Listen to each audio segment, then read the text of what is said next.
Un adolescent de 17 ans surprend un homme louche en train d'espionner une petite fille.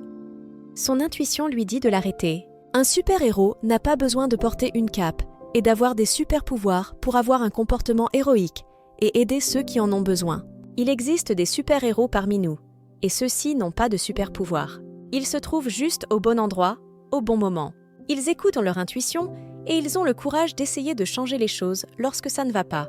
Ils n'ont pas d'oreilles super de visions incroyables, d'autres choses surnaturelles, mais seulement une bonne intuition lorsqu'on est face à une situation qui semble être bien partie pour très mal finir. Difficile de savoir si l'on doit suivre son intuition, au risque de courir soi-même en danger. Les super-héros, eux, ne se posent pas de questions. Ils suivent dans leur intuition et font de leur mieux pour que personne ne soit blessé. Nous allons voir aujourd'hui un adolescent de 17 ans qui a surpris un homme louche en train d'espionner une petite et son intuition lui a crié de l'arrêter. Karl, un garçon de 17 ans, se rendit un jour au supermarché avec sa mère. C'était en apparence une journée normale. Charles a circulé dans les allées du magasin avec sa mère en l'aidant à choisir le meilleur article. Soudain, il sentit une odeur écœurante d'alcool tout près de lui.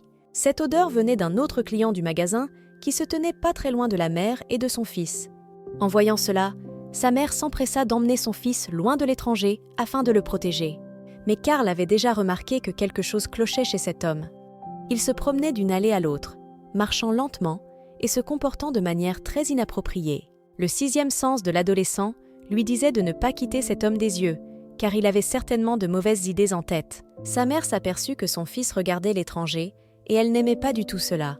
En plus, l'étranger faisait 2 fois la corpulence de son fils, et il était certainement beaucoup plus fort. Sa mère ne voulait pas que son fils s'approche, ne serait-ce que d'un seul pas de cet homme, et elle tenta de détourner le regard de son fils de l'étranger.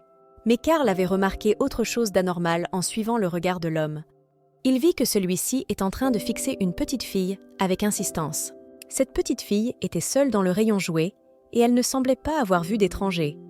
Karl vit avec horreur que l'homme se dirigeait vers elle, d'un pas décidé, en suivant le regard de son fils. Sa mère arriva à la même conclusion que lui. La petite fille n'était pas en sécurité, mais la sécurité de son fils passait avant tout. Elle défendait donc à Karl de s'en mêler. Mais Karl avait une mauvaise intuition, et celle-ci se révéla juste peu de temps après, lorsque l'homme se planta derrière la fillette et commençait à avoir un comportement dérangeant. Il faisait des gestes obscènes. Charles comprit que la fillette ne saurait pas comment se défendre, et il décida de voler à son secours. Il se dirigea vers l'étranger. En le voyant faire, sa mère pria pour qu'il ne lui arrive rien. Elle ne voulait surtout pas qu'il mette l'étranger en colère, car sa réaction pourrait être vraiment imprévisible. Lorsque Karl se planta à côté de l'homme, celui-ci se tenait toujours derrière la petite fille. L'adolescent demande alors à l'homme s'il connaît cette fille. En temps normal, Karl aurait eu peur. Il n'avait jamais fait face à un homme, ça plus âgé que lui. Mais ce jour-là, rien n'aurait pu l'arrêter. Il ne voulait qu'une chose, que la petite fille soit en sécurité. L'homme se tourna vers lui et se mit à répéter qu'il n'était pas un pervers. Charles lui coupa alors la parole, disant que ce n'était pas la question qu'il avait posée. Puis il répéta sa question, et devant la absence de réaction de l'étranger, il lui demanda de quitter le magasin.